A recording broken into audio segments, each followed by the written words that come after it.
La prière crée des résultats surnaturels d'abord, et la prière crée des résultats inattendus. Le mystère de la prière, c'est que quand on prie, vous allez recevoir même ce que vous n'avez pas demandé. Parce que vous êtes sous une atmosphère. Que quelqu'un dise à son frère, sous l'atmosphère. À cause de cette atmosphère, vous pouvez recevoir des choses que vous n'avez pas demandées. Vous entrez en prière pour demander une chose et Dieu protège vos enfants. Vous entrez en prière pour demander une chose et Dieu fait grâce à votre famille, qu'elle soit restreinte ou élargie.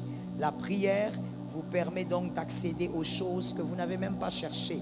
C'est la vie des enfants de Dieu. Le verset de base était 1 Roi 3,19 et nous avions dit qu'il ne faut pas laisser mourir votre bébé. Il faut garder votre bébé et vous devez garder votre bébé par la vigilance. Par la vigilance, et cette vigilance peut produire la prière. Il faut être une personne, un homme de prière. Je veux te dire une chose, celui qui sait prier, c'est celui qui peut s'attendre aux grands résultats. Ne t'attends pas aux résultats de ton frère, tu ne pries pas comme lui. Ne t'attends pas aux résultats de ta sœur, tu ne pries pas comme lui. La prière crée des résultats surnaturels d'abord, et la prière crée des résultats inattendus. Le mystère de la prière, c'est que quand on prie, vous allez recevoir même ce que vous n'avez pas demandé. Parce que vous êtes sous une atmosphère. Que quelqu'un dise à son frère, sous l'atmosphère. À cause de cette atmosphère, vous pouvez recevoir des choses que vous n'avez pas demandées. Vous entrez en prière pour demander une chose et Dieu protège vos enfants. Vous entrez en prière pour demander une chose et Dieu fait grâce à votre famille, qu'elle soit restreinte ou élargie. La prière vous permet donc d'accéder aux choses que vous n'avez même pas cherchées. Soyez un homme de prière. Soyez une femme de prière. Aimez la prière. Aimez prier la journée comme la nuit. On l'a vu dans Néhémie 4,9. Aimez prier le jour comme la nuit. La prière longue permet aussi de saisir ce que Dieu a prévu pour vous. Donc habituez-vous à prier longtemps.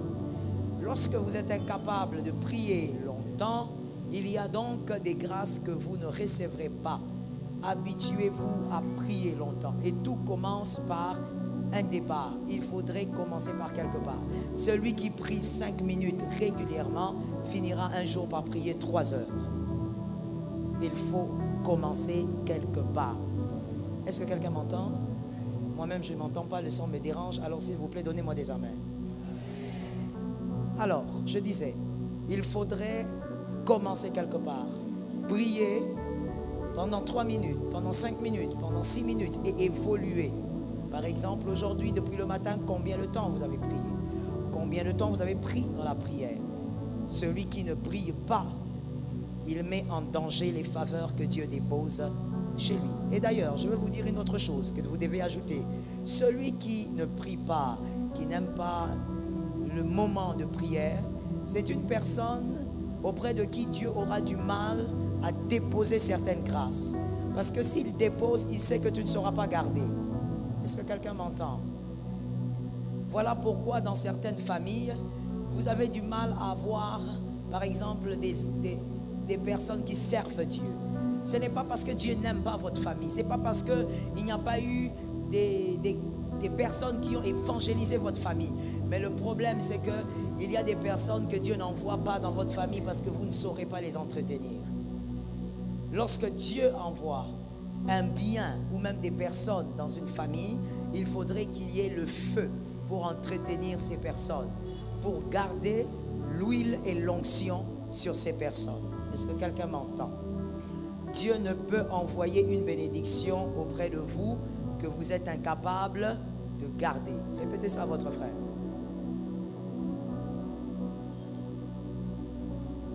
Lorsque Dieu envoie une bénédiction auprès de vous, il se rassure que vous avez la capacité de garder votre bénédiction, de garder vos grâces. Que Jésus te soutienne. Et nous étions en train de dire hier, c'était le point 4, le dernier point, n'est-ce pas? Alors, le dernier point, c'était le point 4. C'était lequel?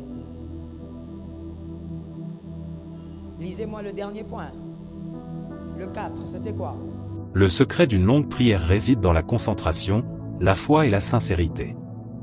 Trouver un endroit calme où vous ne serez pas dérangé peut vous aider à vous connecter plus profondément. Évitez les distractions et recentrez-vous régulièrement si votre esprit vagabonde. La patience est également importante, car il peut être difficile de maintenir une prière prolongée. L'essentiel est de cultiver une relation personnelle et profonde avec ce que vous priez, que ce soit Dieu, une force supérieure ou tout autre concept spirituel qui vous est cher. Psaume 27, 8, mon cœur dit de ta part, cherchez ma face. Je cherche ta face, ô Éternel. Jérémie 29, 12-13, vous me chercherez, et vous me trouverez, si vous me cherchez de tout votre cœur. Éphésiens 6h18, faites en tout temps par l'Esprit toutes sortes de prières et de supplications. Veillez à cela avec une entière persévérance. Psaume 143, 8, fais-moi dès le matin entendre ta bonté, car je me confie en toi. Fais-moi connaître le chemin où je dois marcher, car j'élève à toi mon âme. 1 Thessaloniciens 5h17, priez sans cesse. Psaume 19h14, que les paroles de ma bouche et la méditation de mon cœur soient agréables devant toi, ô Éternel, mon rocher et mon rédempteur.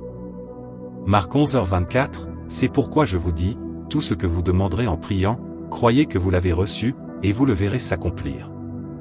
Psaume 5h3, Éternel, le matin tu entends ma voix, le matin je me tourne vers toi, et j'attends.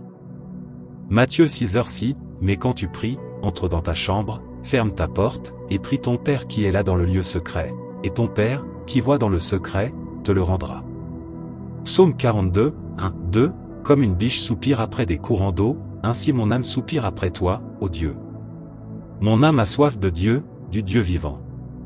Colossiens 4h2, persévérez dans la prière, veillez Y avec action de grâce. Psaume 119, 18, ouvre mes yeux, pour que je contemple les merveilles de ta loi. Luc 18h1, Jésus leur adressa une parabole, pour montrer qu'il faut toujours prier, et ne point se relâcher.